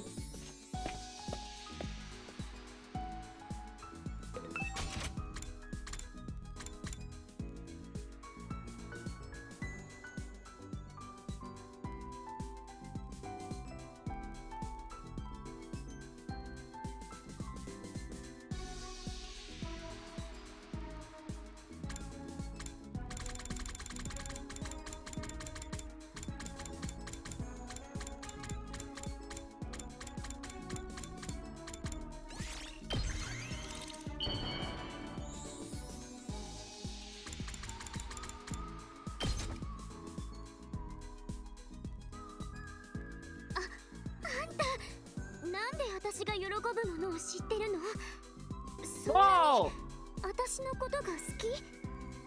What? I didn't say that. That was not the intention.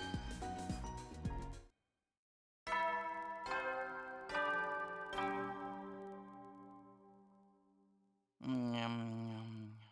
総員就寝時間だよ。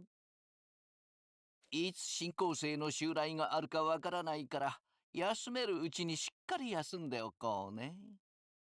じゃあおやすみなさい。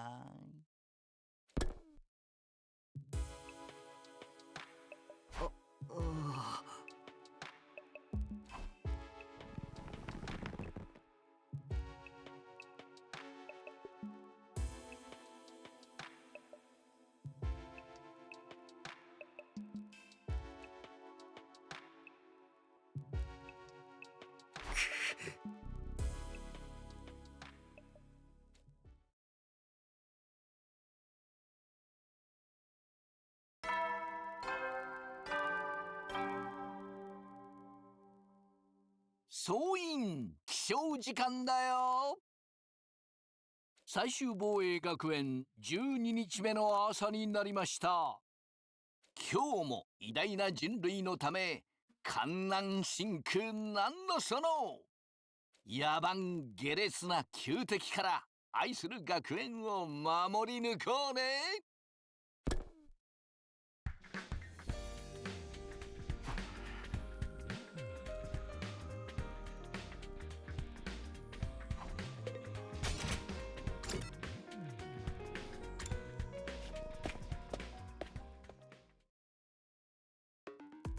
Oh, why the music is not good.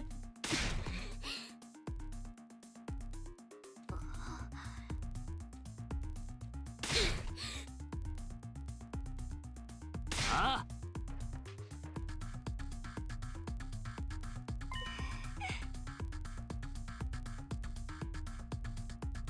Nah.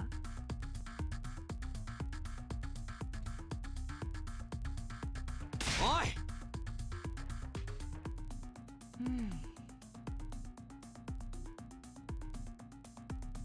Huh?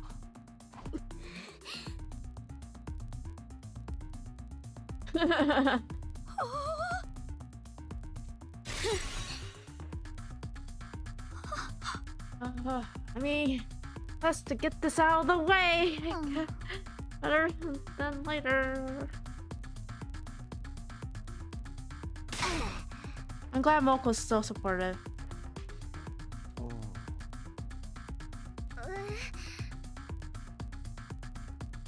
Yes, Kako.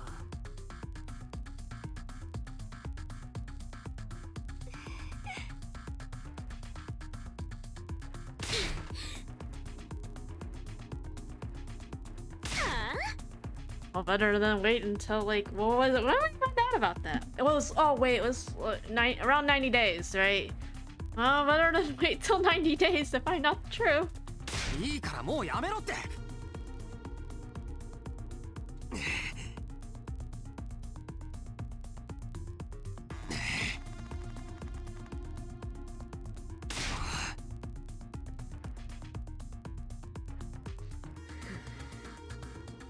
being serious.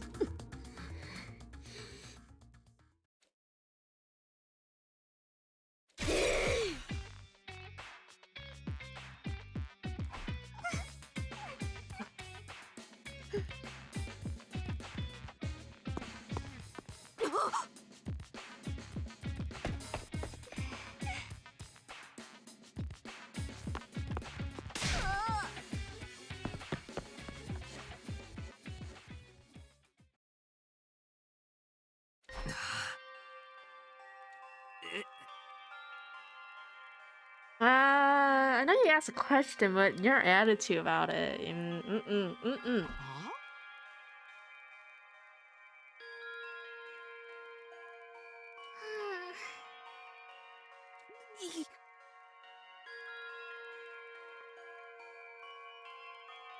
Oh, but your allergy.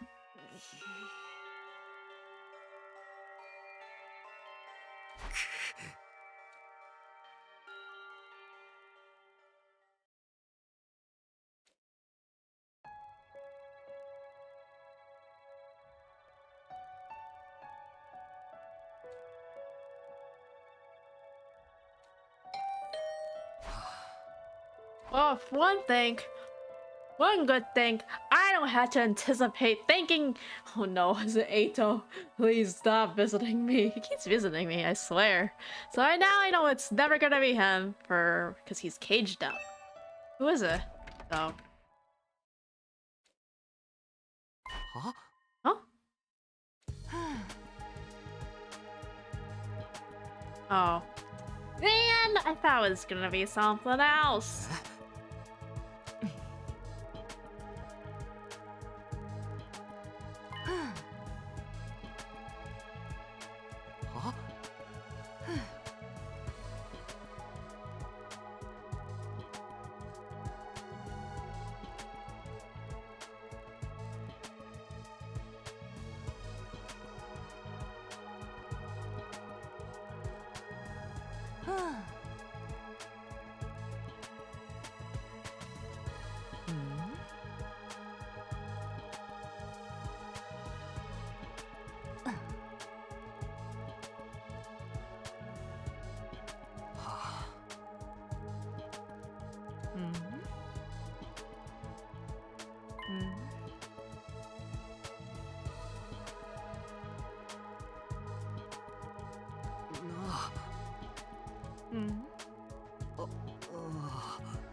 Oh, you've been watching. Woo!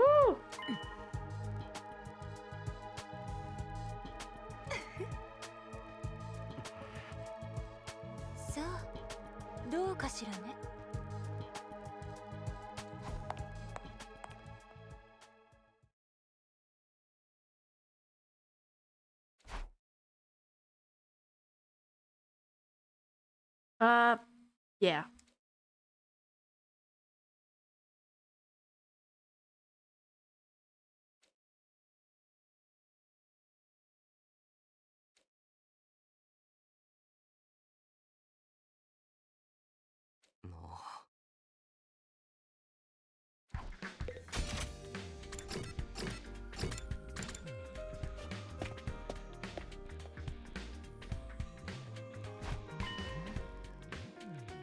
Wait, it's just the two of us? Or we just go here together. Like, we were going the same way, we could have walked to the stage. Okay, alright, fine. Yeah.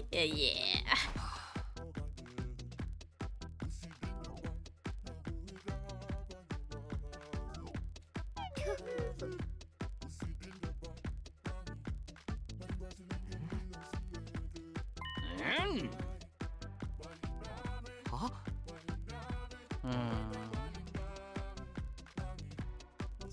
Well, that's a good thing, yeah. Anything that would help.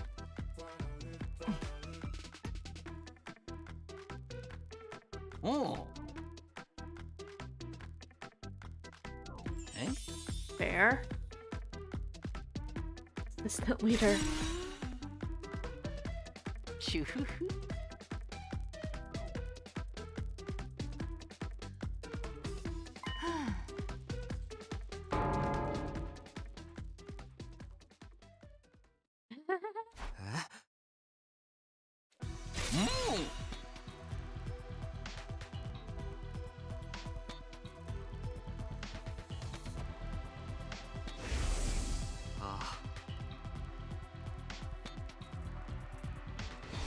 シュフフ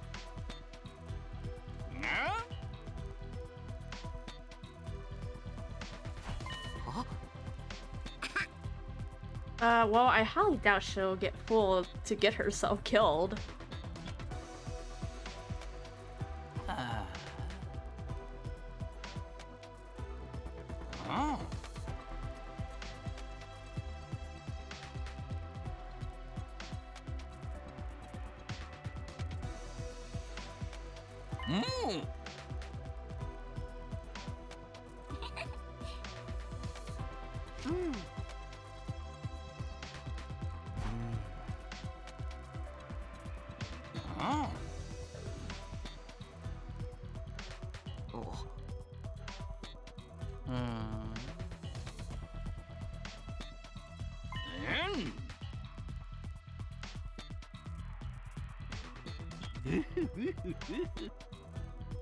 What are you doing right now? What is this? You look silly.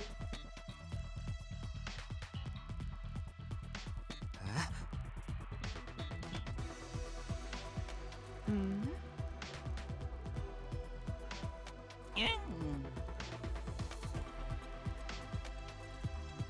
運気も上がって気持ちに余裕が出るし睡眠も改善されてお通じも良くなるから身長も伸びて異性にもモテモテ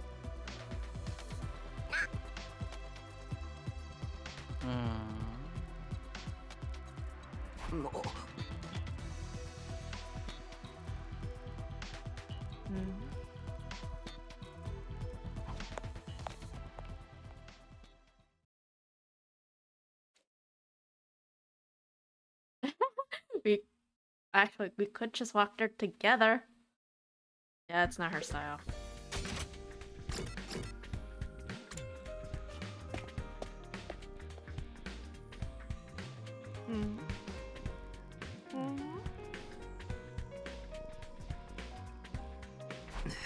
Yeah. Yep, I agree.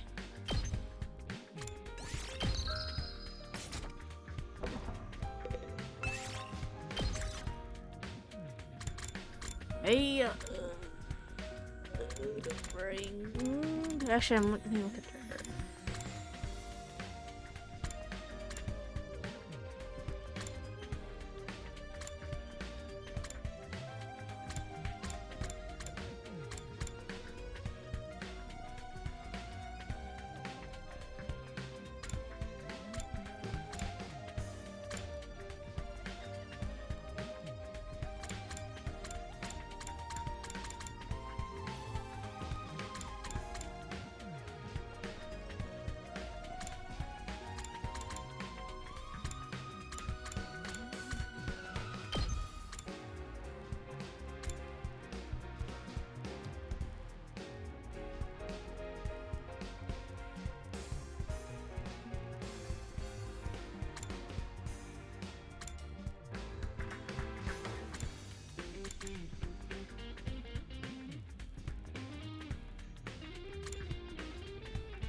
やったぞ。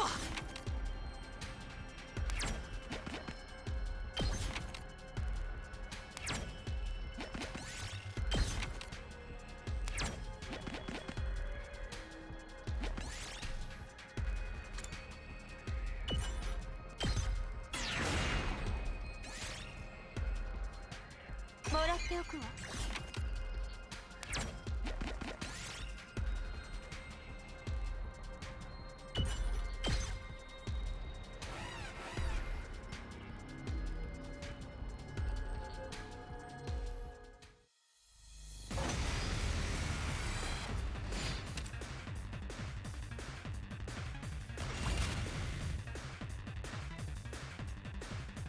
準備 OK だ。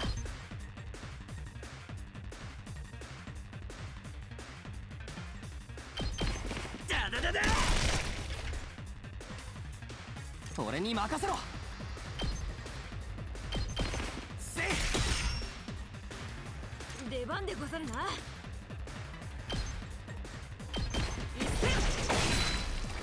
目つきたでござる。さあ始めるわよ。邪魔よ。あっけないわね。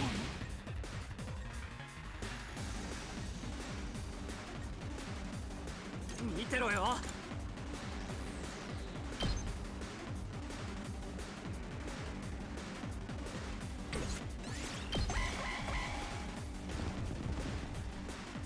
Where is that one going?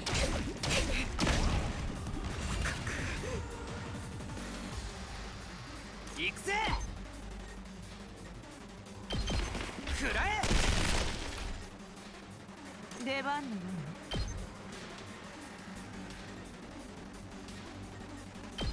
死になさい。もう壊れちゃったの？お任せあれ。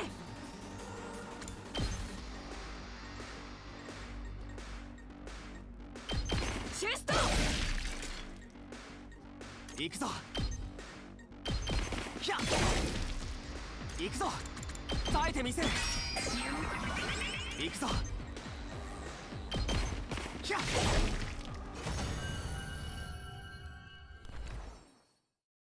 もらっておくわ。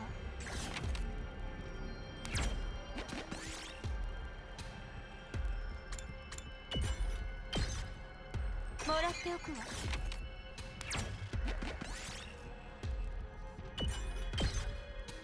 やったぞ。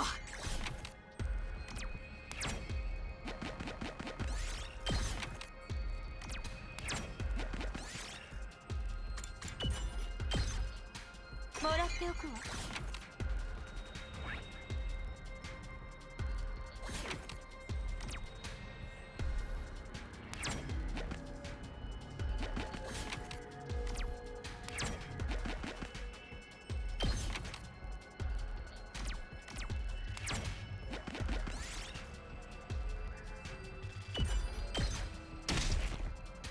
やったぞ。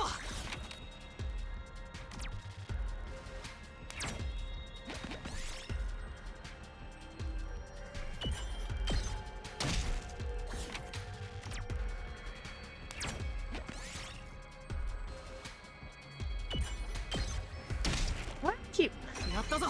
stop the pain, man.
I suppose I did say that.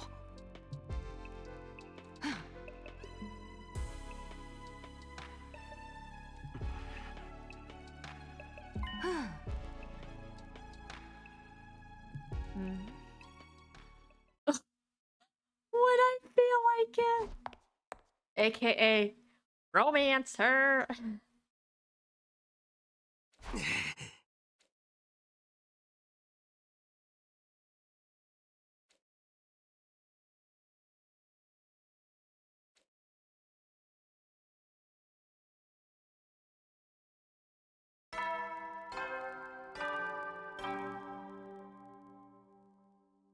総員起床時間だよ。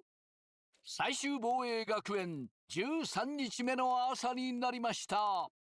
今日も偉大な人類のため観南真空なんのその野蛮下劣な旧敵から愛する学園を守り抜こうね。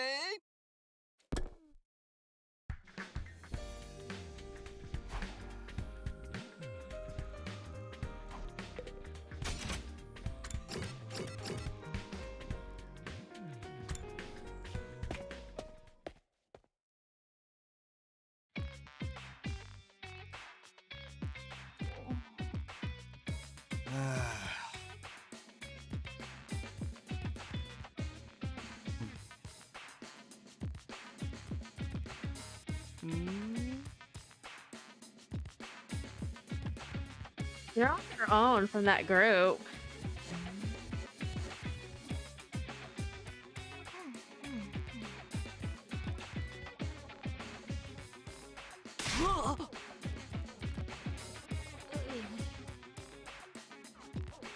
It's because I smell bad. No, it's not you!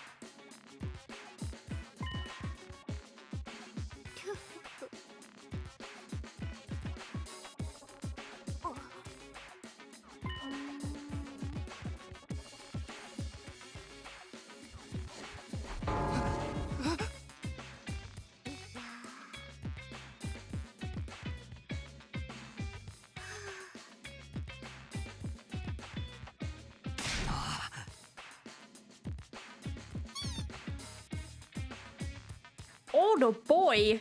Hey, this boy ain't old. What are you saying? The teenager.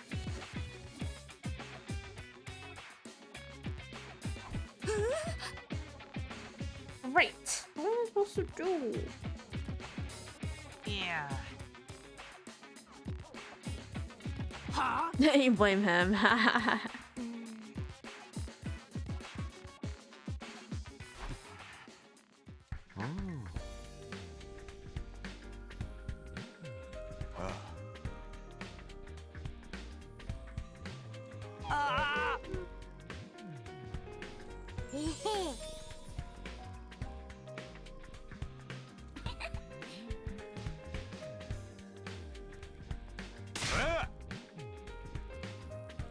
Blow her up.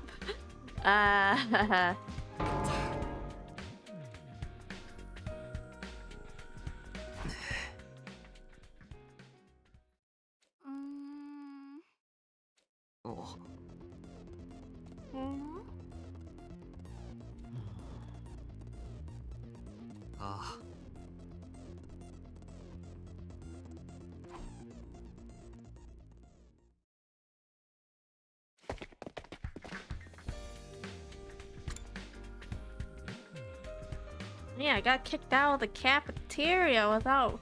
I didn't consent to be kicked out. Let me leave on my own accord.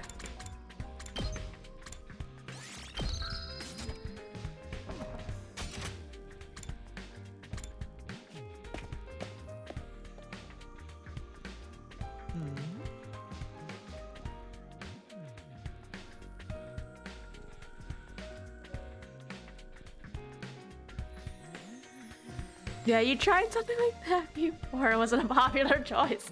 Oh, are you talking about the people who refuses to fight? So you gave them an ultimatum that if they don't fight, you're kicked out.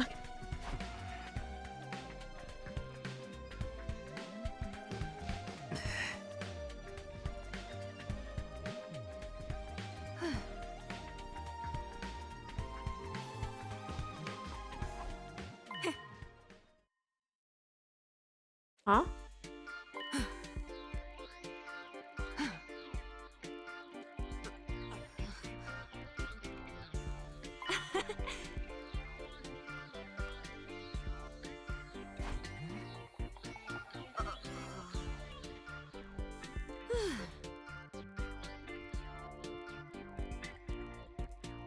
えっと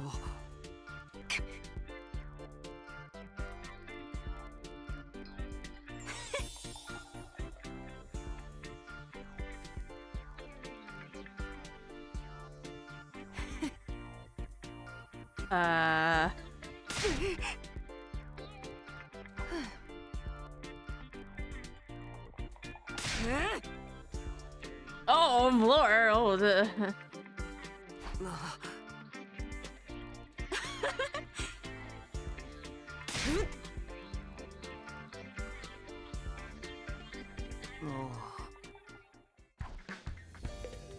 え。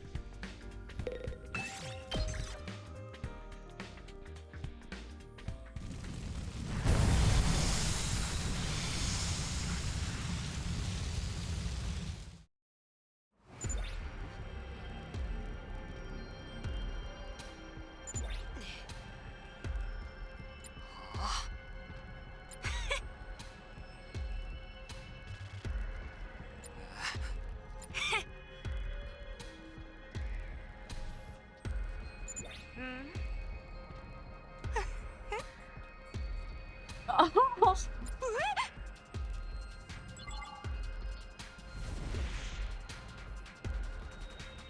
So it's over out that way. So not close.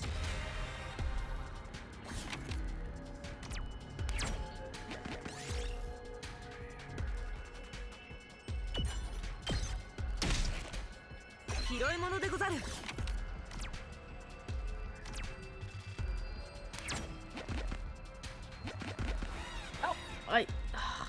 Whatever. Should've waited. Now I'm damaged. Okay, we can do this.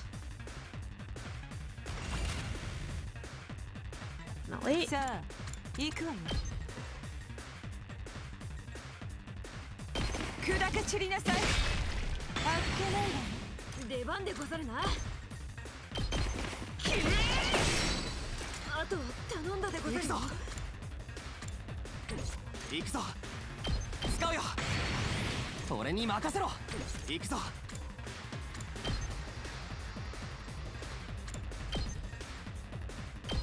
ひゃっ。よし。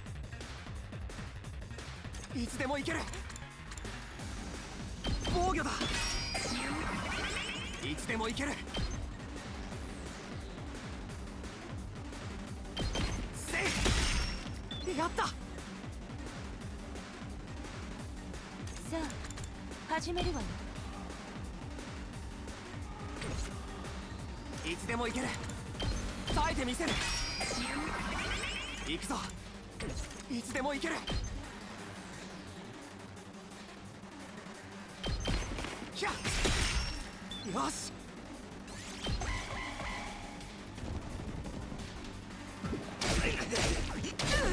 ちでござる。行くでござる。チェスト。仕掛けるわよ。死になさい。行くぞ。あ。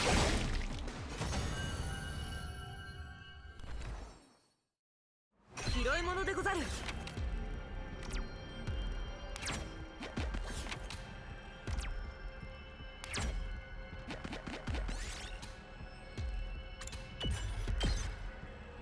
やったぞ。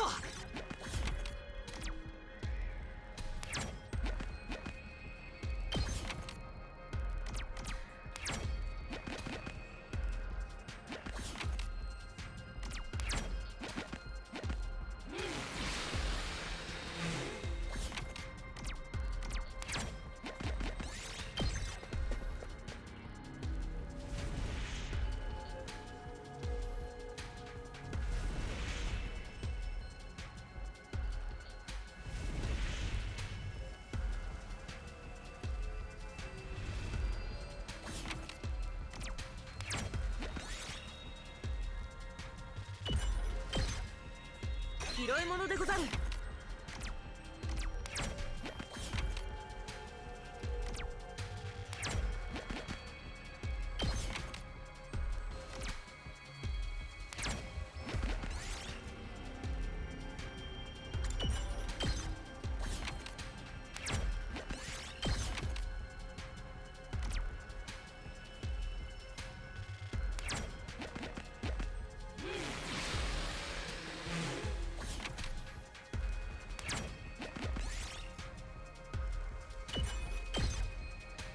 ったぞ。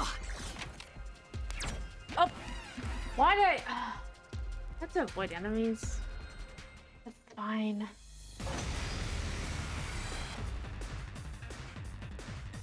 出番でござるな。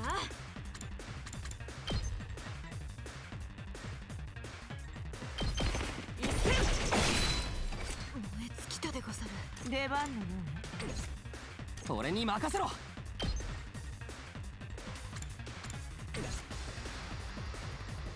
いつでも行けるわ。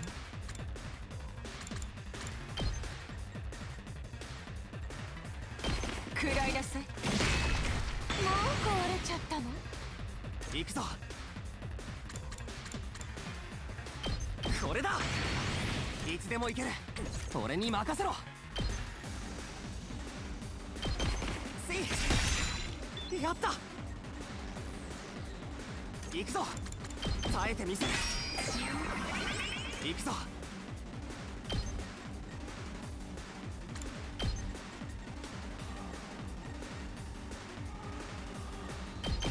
食らえ。よし。出番のようね。出番だな。防御だ。行くぞ。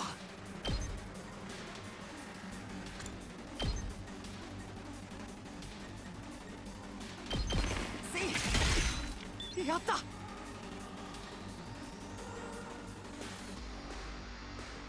出番だな。耐えてみせる。行くぞ。は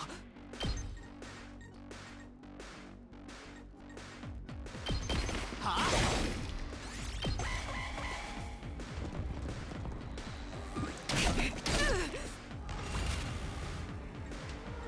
さあ死になさい。い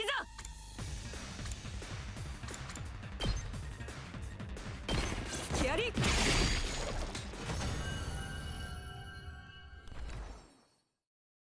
拾い物でござる。珍しいものに。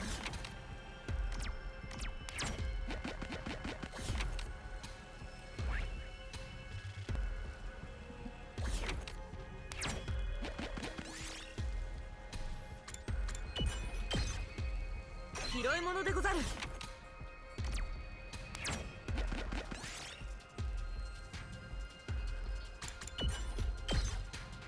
もらっておくわ。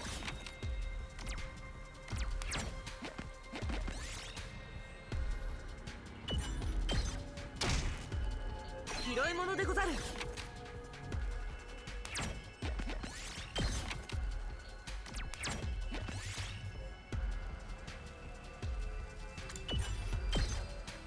もらっておくわ。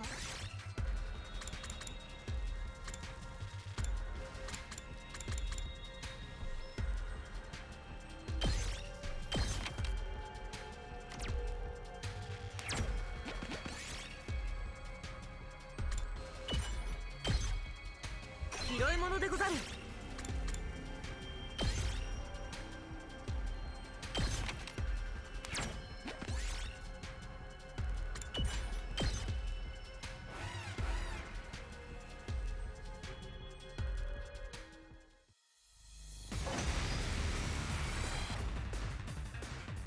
いつでも行ける。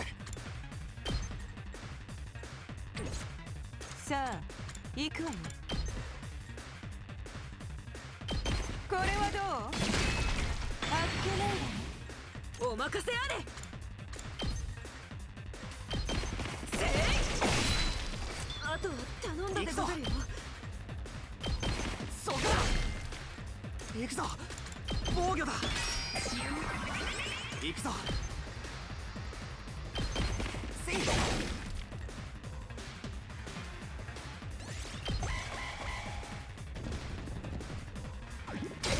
やるわね。出番でござるな。付き合い。いつでも行け。死になさい。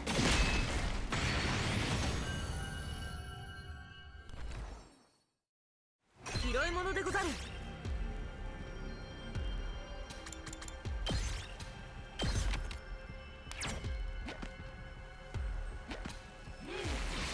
Oh.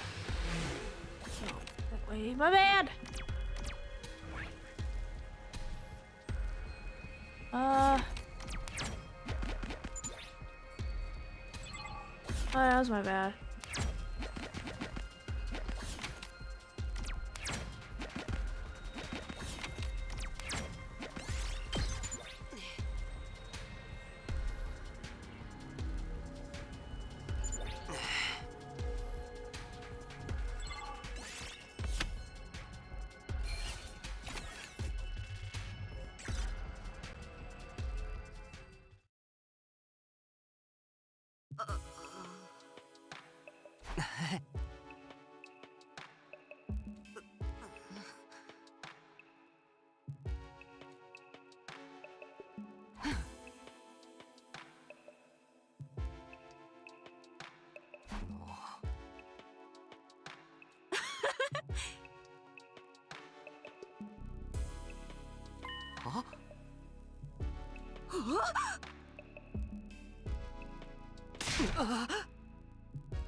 総員起床時間だよ。最終防衛学園14日目の朝になりました。今日も偉大な人類のため観覧深空なんのその野蛮下劣な旧敵から愛する学園を守り抜こうね。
Tease you sometimes? No, she teases it way more than that.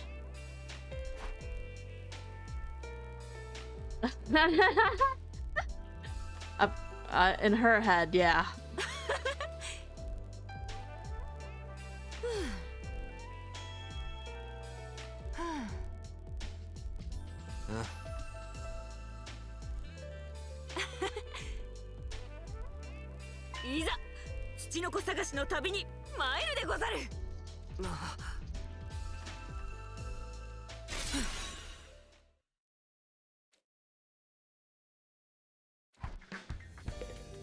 Oh, whatever works for her.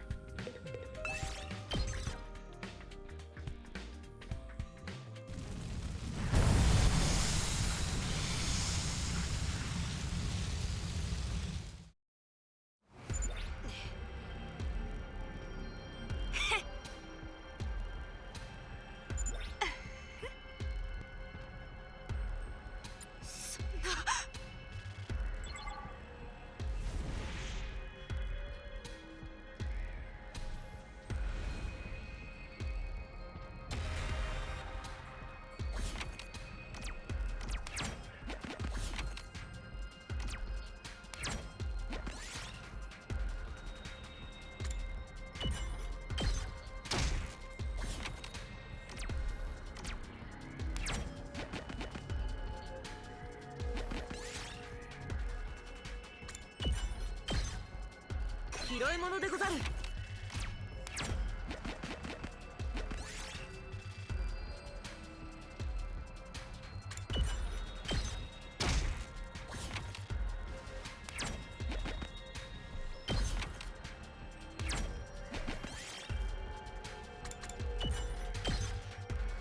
やったぞ。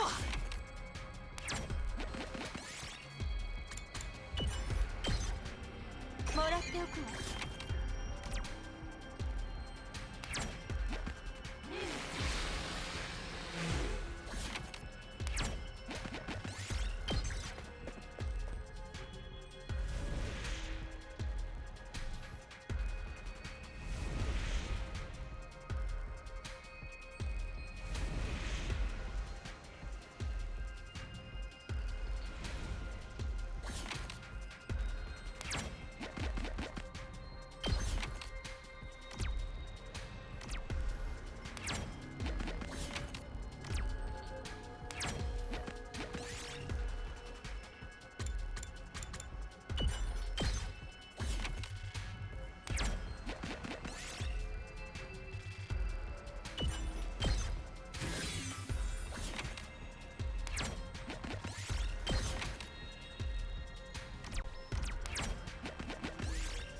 拾い物でござる。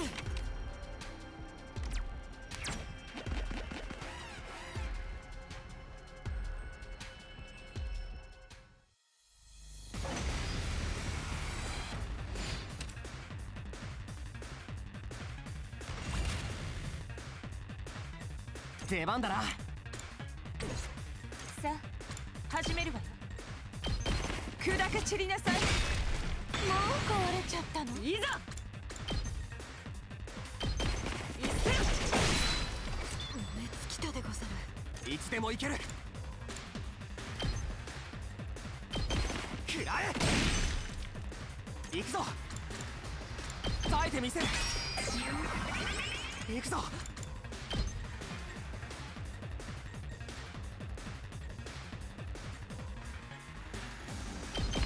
食らえ。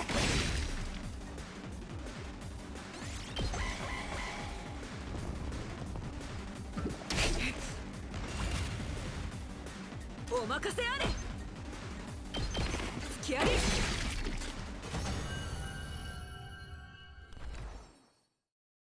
やったぞ。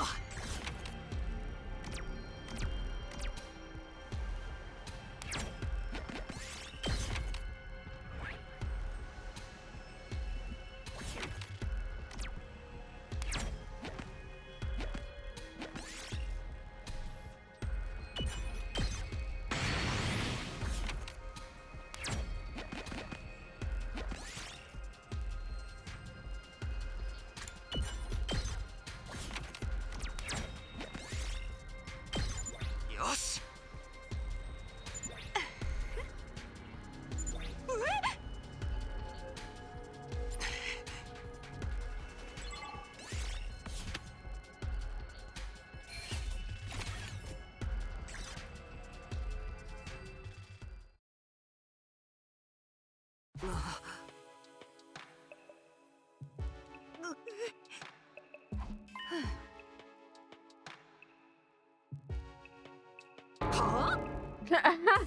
I don't know why you believe Kurara's words.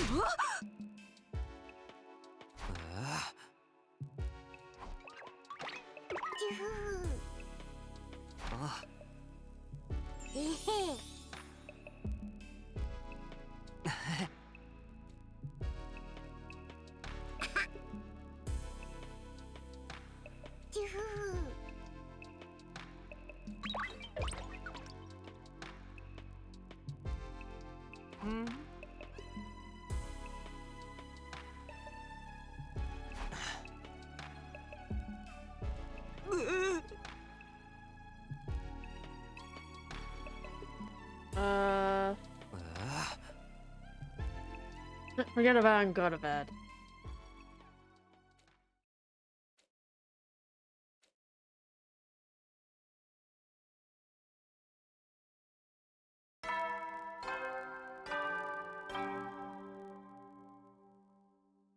総員起床時間だよ。最終防衛学園15日目の朝になりました。今日も偉大な人類のため、観覧深空なんのその。Uh-oh.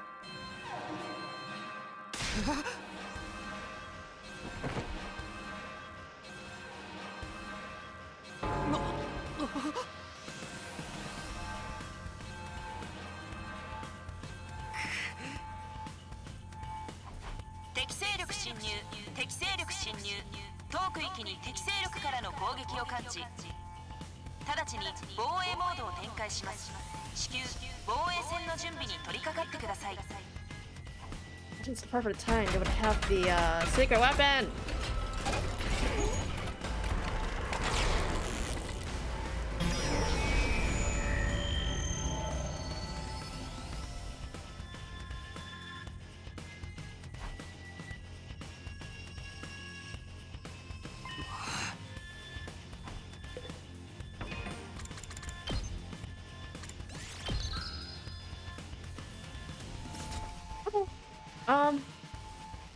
As much as I would continue, I will end it off with that, and then next time I will get into fight. Whoa! So thank you so much for watching. It's meant to be short anyways, because I had to get up early.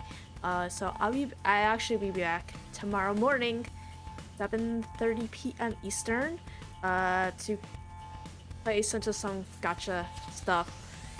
And I'll play another game later that night as well. So thank you so much for watching, and I'll be back the next morning.